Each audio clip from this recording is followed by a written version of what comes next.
Tropa, itong jeep na to dumating. May hinaing tong driver na ang kanya daw propeller mapalag, ma-vibrate. Ang matigas na yung kanyang center bearing. Kaya ating pinalitan. Ito yung goma ng kanyang center bearing. Matigas na at bugbog na. Kaya bumili ng bago. Ito yung kapalit na bagong center bearing. Ngayon, tropa, itong tornilyo nito naluwag. Naluwag. Tumatango yung ngusong ganon. Ngayon, gagawa natin ng paraan para hindi siya lumuwag at ito ibabarinaan. Itong tornilyo, pagkahigpit, lalagyan ng lock at para hindi lumuwag. Yon ang mas maganda na gawin dito. Mga katropa, itong jeep na to ay mabagal. Kaya ho nagpunta rito, gustong pa-convert ng 240 ho to. I-convert ho ng Eagle 2.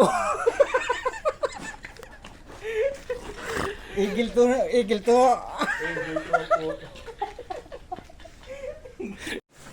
Mga tropa, ito na yung resulta ng ginawaan sa lock ng lock nitong center bearing. Ito nilagyan ng tagusan na pin para hindi siya luluwag, binutasan na. Ito ang siguradong walang luwag to pag ito ginamit. Kasi may lock na, hindi na luluwag to. Ito na yung finish ng products na ginawa. Ito na. Ayun na mga katropa, ang ginawa dyan. Wala nang luwag yan.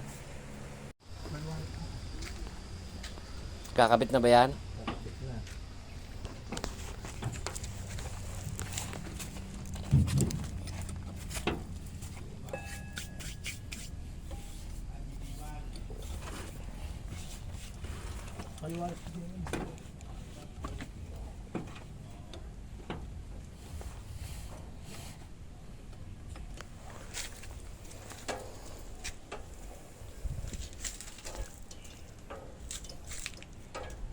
Yan po may-ari ng jeep.